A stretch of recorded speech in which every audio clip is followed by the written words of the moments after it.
Amor platónico. Este tema parece muy sencillo. Todo el mundo sabe lo que es el amor platónico. Uno en el que idealizamos a otra persona, a la que quizá ni siquiera conozcamos. Por ejemplo, un artista de televisión o alguien que por alguna razón es un imposible.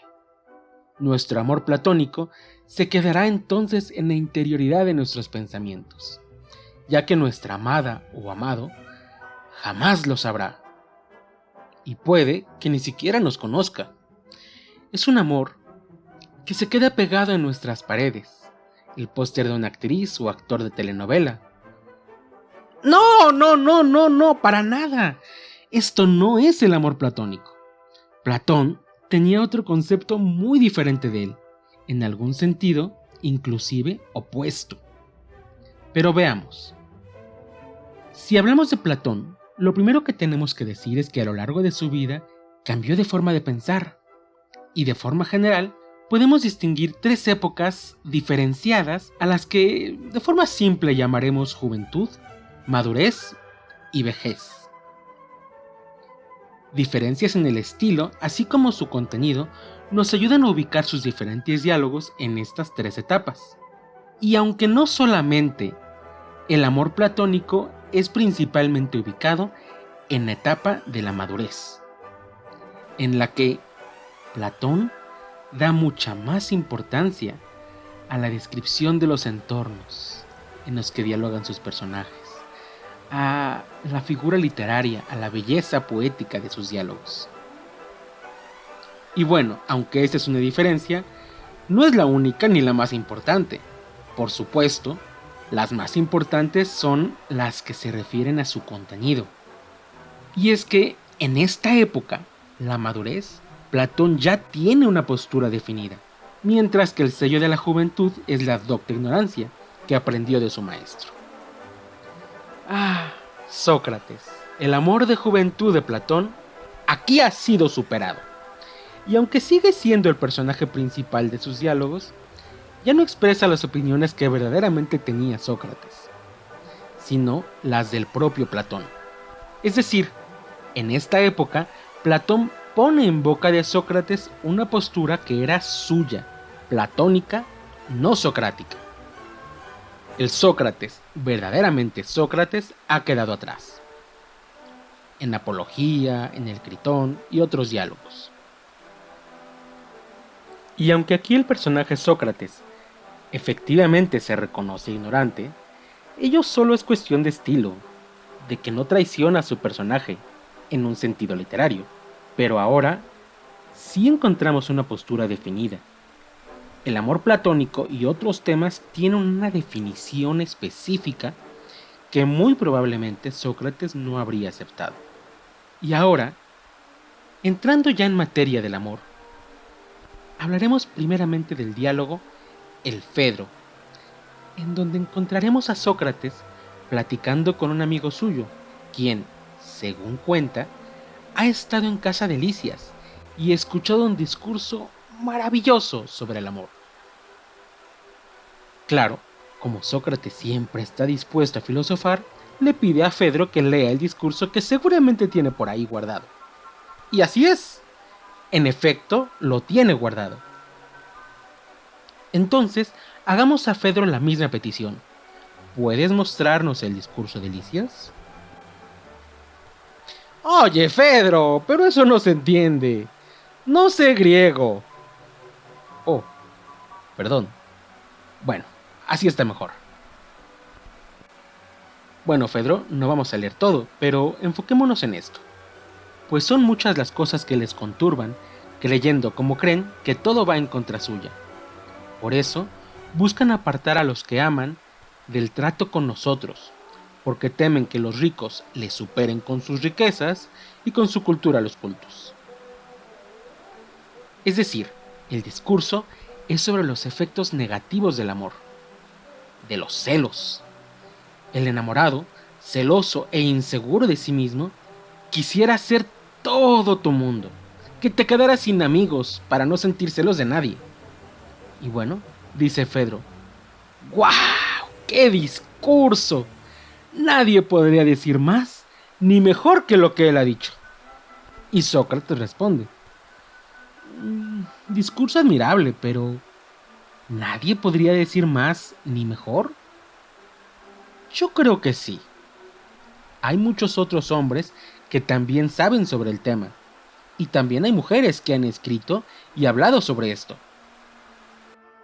Y aquí debemos detenernos.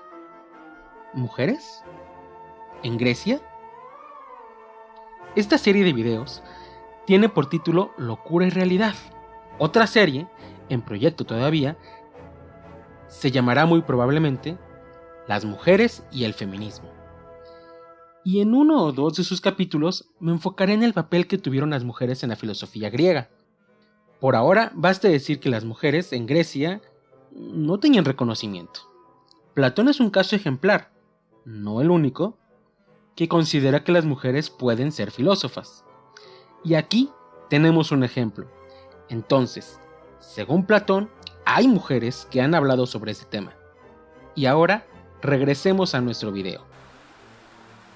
Dice Sócrates: estoy inspirado, y yo mismo podría decir muchas cosas, aunque como yo soy un ignorante, seguramente las he escuchado en alguien más, probablemente de Safo, la bella. Y así como Sócrates pidió a Fedro que leyera su discurso, ¿qué creen? ¡Claro! Así también Fedro le exige a Sócrates que cumpla su promesa. Pero Sócrates, avergonzado, y dice: está bien, hablo, pero me voy a tapar la cabeza para que al verte no me llene de vergüenza y pueda hablar sin que se me traben las palabras. Entonces se tapa la cabeza con una bolsa y comienza su discurso. Que bueno, en realidad es bastante similar al del propio Fedro. Dice Sócrates: existen dos tipos de personas: aquellas que se orientan y conducen siguiendo el imperio del deseo, en los que este deseo conduce al desenfreno. Es decir, son maniáticos que persiguen sus deseos sin ningún tipo de restricción o control. Dicho de otro modo, el que ama es, por así decirlo, una especie de loco, y a menudo se vuelve perjudicial para aquella persona a la cual ama. Y aquí tenemos a Sócrates, nuevamente, hablándonos del amor como detonante de celos, inseguridades y consecuentemente del deseo de controlar a la otra persona. Como el enamorado es un loco, lo ideal sería rechazarlo y mejor hacerle caso no a quien está enamorado de nosotros, porque ese ha enloquecido, sino a quien no nos ama. Y permanece entonces en sus cabales, no está loco. Según esta definición, el amor es una especie de locura. Y entonces continúa Sócrates: y eso es todo, Fedro, y no vas a oír de mí ninguna palabra más. Sócrates se levanta y se dispone a cruzar el río. Cuando está en medio de él,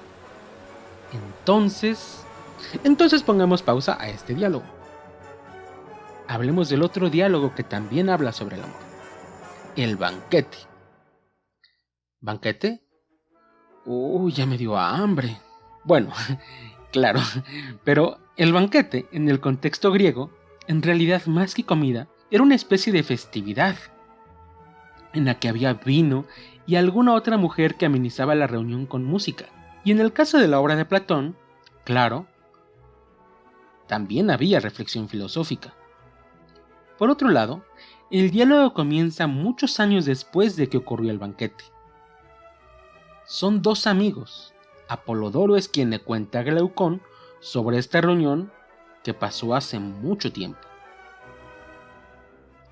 Dime, ¿cuándo tuvo lugar la reunión esa? Cuando éramos todavía niños. ¿Por qué no me la cuentas tú? Además, estamos caminando, así en lo que llegamos a nuestro destino, cuéntame, ¿quiénes participaron en esta reunión? Pues bien, fueron los siguientes. Estaba Fedro. Junto a él se sentó Pausanias.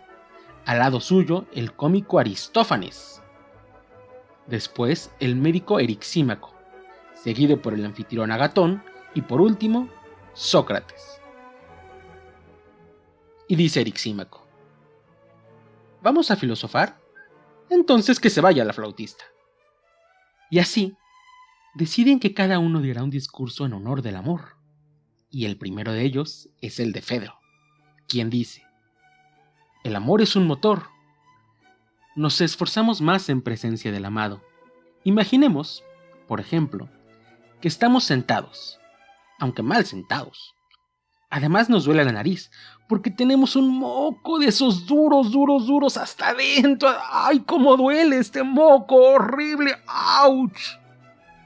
Y entonces, rápido, ahorita nadie nos ve. Y hurgamos con nuestro dedo en nuestra nariz, buscando sacar ese moco incómodo. Y en ese momento va pasando una persona y nos mira. Pero ¿da igual qué persona es la que nos ve? Si es un desconocido o alguien que nos es indiferente, tal vez no nos importe tanto. Un poco, quizá, pero no demasiado. O quizá, si es alguien a quien estamos en el proceso de conocer, que nos gusta y queremos que se fije en nosotros. Y ahora nos está viendo. No, pero en este momento no. Yo quiero que me veas, pero no ahorita. ¡Ay! Lo que dice Fedro en su participación es que, en presencia de la persona de quien estamos enamorados, nos esforzamos más. Por decirlo de un modo, le mostramos nuestra mejor cara. Nos arreglamos más. Nos peinamos, nos bañamos, nos acicalamos. En fin. En este sentido, el amor es un motor, nos impulsa a hacer cosas, a superar nuestra flojera y siempre sonreír. Después de Fedro, habla Pausanias. En efecto, dice, el amor es un motor, pero puede ser tanto para el bien como para el mal. Y por supuesto, el elogio al amor debe ser un elogio al amor, pero que es el motor bueno. No al amor motor malo. Pero, ¿cómo motor malo? Bueno, imaginemos que la persona que nos gusta quiere robar un banco y nos pide ayuda. Imaginemos que hace algo que nosotros consideramos que está mal, pero, por quedar bien, no nos atrevemos a contradecirla. Podemos modificar cosas en nosotros que consideramos buenas para conseguir su aprobación. Y si extendemos el sentimiento del amor al de relación con los demás en general, ¿qué tan lejos estamos dispuestos a llegar para encajar en un grupo?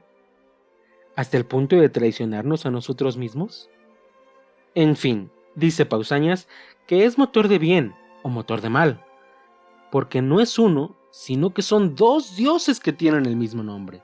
No es un Eros, sino dos. Y ambos son hijos de Afrodita. Entonces, ¿Afrodita tuvo gemelos? ¿Y los llamó del mismo modo? No. Ocurre que así como Eros es doble, también Afrodita lo es. También en el caso de ella hay una buena y otra mala. Platón se basa en que los dos autores más importantes en la mitología griega tenían cada uno una versión diferente. En la versión de Hesíodo, Urano, dios del cielo, estaba casado con Gea, la diosa de la tierra, y ya había tenido muchos hijos con ella. Pero como además de ser dios del cielo, era el rey de los dioses, y tenía miedo de que le quitaran su trono, su poder, pues entonces enterraba a sus hijos dentro de la tierra. Y si pensamos que la tierra era la madre, enterrarlos entonces, más que matarlos, era impedirles nacer. Pero al paso del tiempo y de hacerlo una y otra vez, la tierra llena de hijos ya estaba harta de esta situación. Entonces les pide ayuda, pero a todos les da miedo, menos a Cronos, que es el más pequeño, pero también el más valiente de los hijos de Gea. Y él decide ayudar a su madre. y junto con ella urde un plan. Gea seduciría a Urano, y cuando él se rindiera a la seducción abrasadora, ¿a qué? A la calentura. Bueno, pues cuando él se rindiera a la calentura y entonces estuviera distraído, Cronos se acercaría lentamente, en silencio, por detrás de Urano sin que éste lo viera, y sorpresivamente, ¡zas!, lo castraría y arrojaría sus genitales al mar. Así, del semen de su padre, Urano, en contacto con las aguas del mar, habría de nacer Afrodita, cuyo nombre significa nacida de la espuma del mar. Bueno, pues esta Afrodita es llamada por Pausanias Afrodita Urania, mientras que la otra, en la versión de Homero, tiene una historia mucho más corta. Es hija de Zeus y de la ninfa Dione, y Pausanias le da el nombre de Afrodita Pandemia. Y ahora, ¿cuál de las dos es la Afrodita mala, cuyo hijo es el Eros malo, y cuál es la buena? Una de las dos está relacionada con un crimen, mientras que la otra no tiene una historia como aquella. Esto podría hacernos pensar que la Afrodita mala es la que cuenta Hesíodo, la Afrodita Urania, pero no es así. ¿Por qué? ¿Quién fue el padre de Afrodita Urania? Pues Urano, un dios. ¿Y su madre?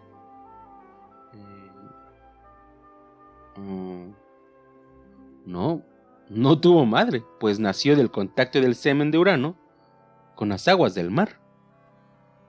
Y Afrodita Pandemia, bueno, su padre es Zeus, un dios. Y ella sí tiene madre, aunque es una simple mortal. Y es debido a ello, precisamente, que la Afrodita Pandemia es la mala, porque tiene una madre mortal. Mientras que Afrodita Urania no. Posteriormente, toca el turno a Aristófanes. Pero este tiene un ataque de hipo y habla Erixímaco en lugar suyo. No profundizaremos mucho en la participación de Erixímaco. Él es médico, y para él, el amor tiene que ver con la salud y, con un cuerpo sano. Mucho más interesante, sin embargo, es la participación de Aristófanes, que nos relata el mito del andrógino, según el cual, originalmente los seres humanos éramos dobles. Es decir, de todo lo que hoy tenemos uno, teníamos dos. Y de lo que tenemos dos, teníamos cuatro. De modo que teníamos 2 narices, 4 ojos, 4 brazos y 2 órganos sexuales. Y claro, éramos el doble de fuertes y de inteligentes. 2 cabezas piensan mejor que una.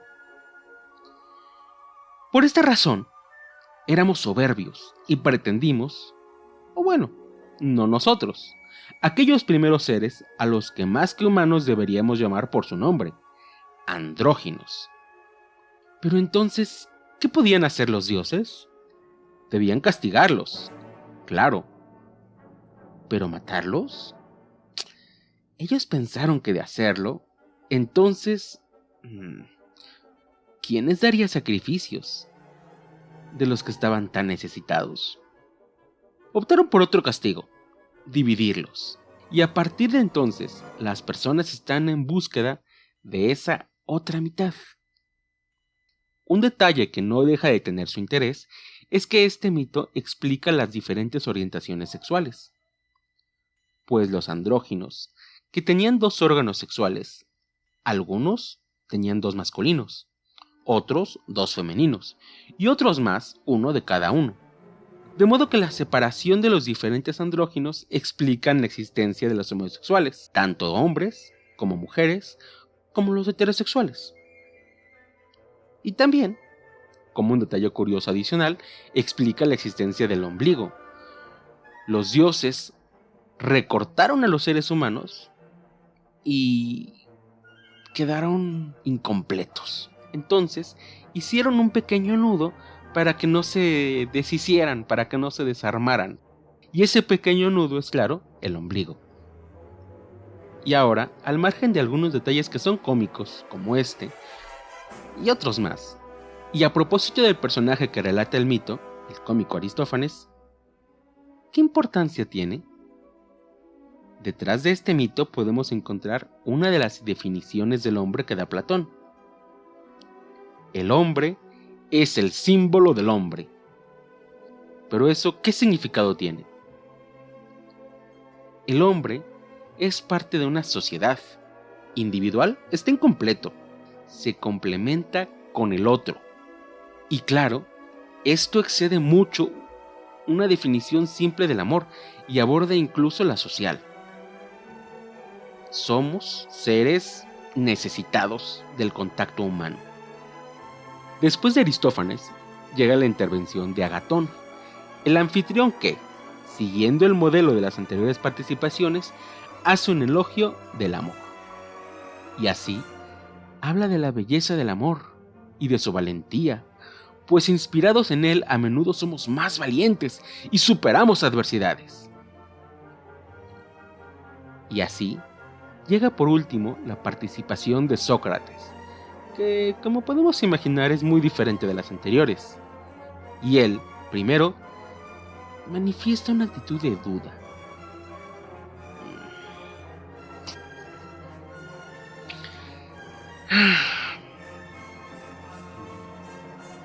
¿Qué sucede, Sócrates?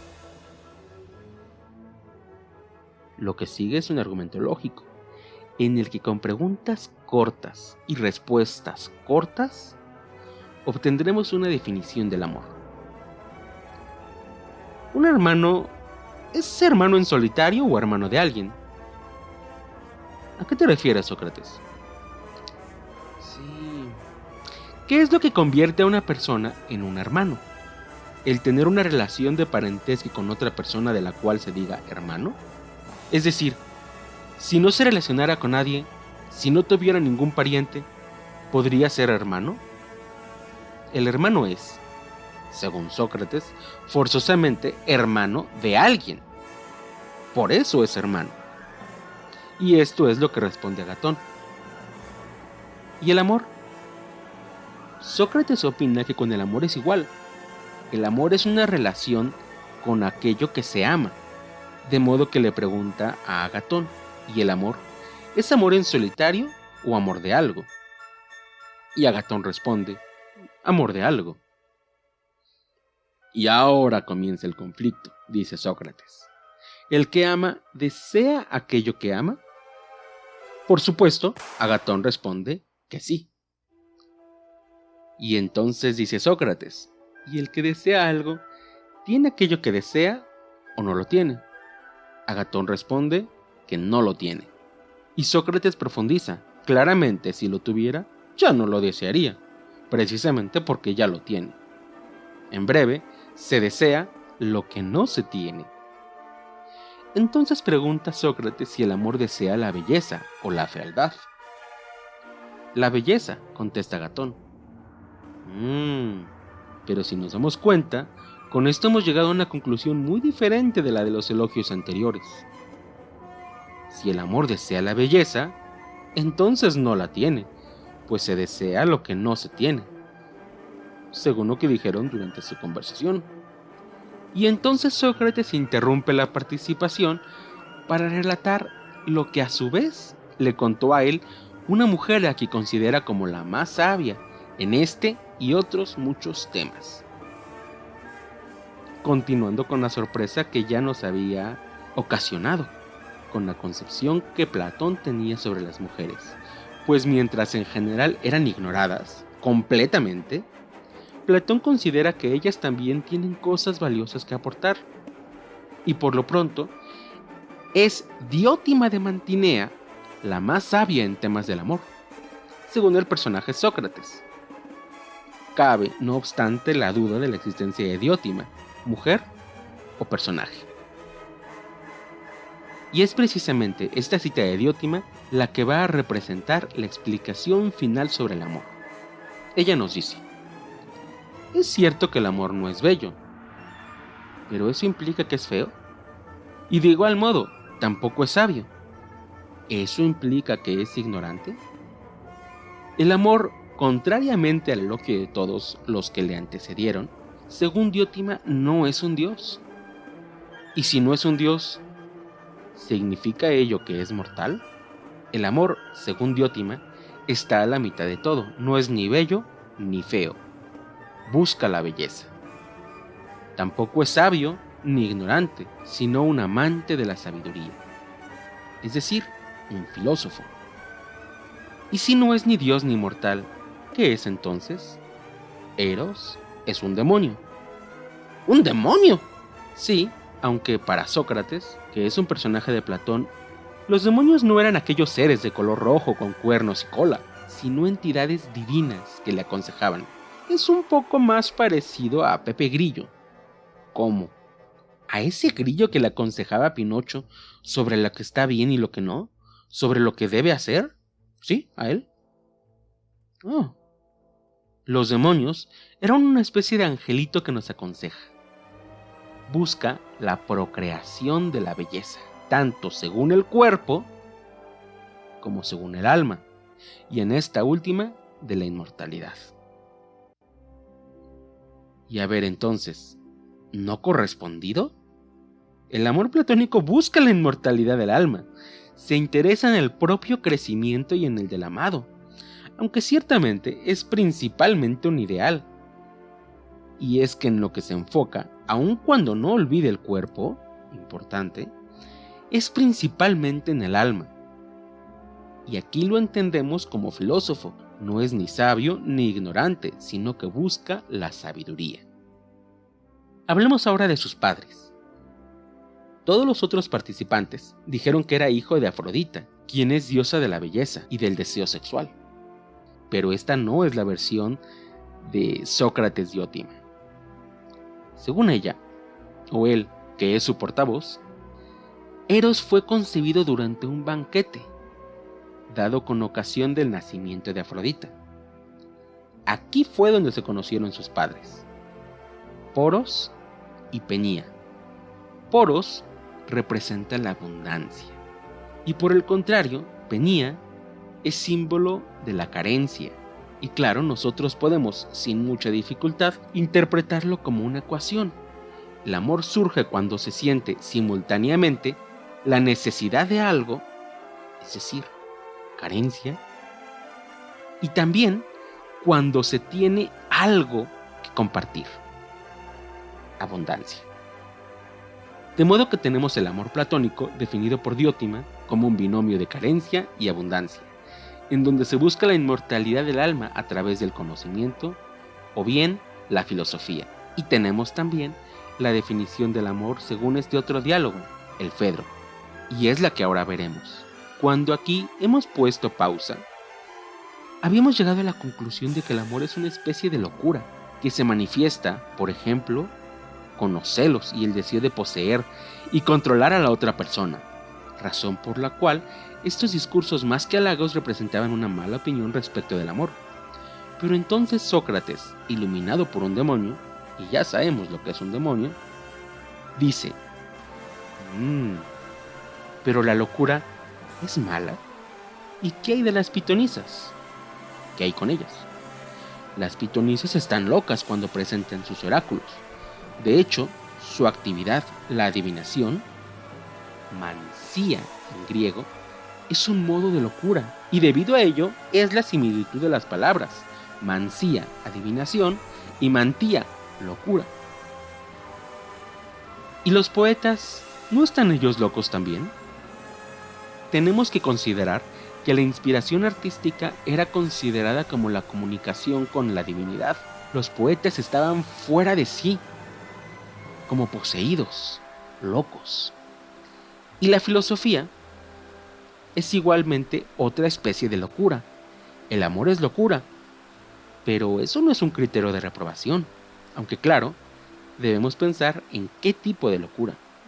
Y aquí presenta Sócrates una alegoría del alma, una auriga que intenta controlar dos caballos, uno negro y otro blanco, en donde el blanco representa los sentimientos puros, mientras que el negro alegoriza la pasión, el impulso, el deseo arrebatador, de modo que es a él a quien debemos el movimiento de nuestra alma, pues el caballo blanco es más prudente.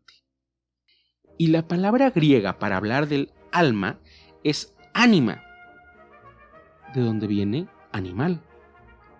Esto implica movimiento, de modo que las dos partes del alma, tanto la racional como la pasional, son importantes en el amor.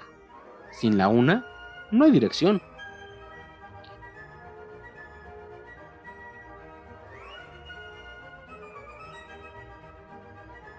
Y sin la otra, no hay movimiento.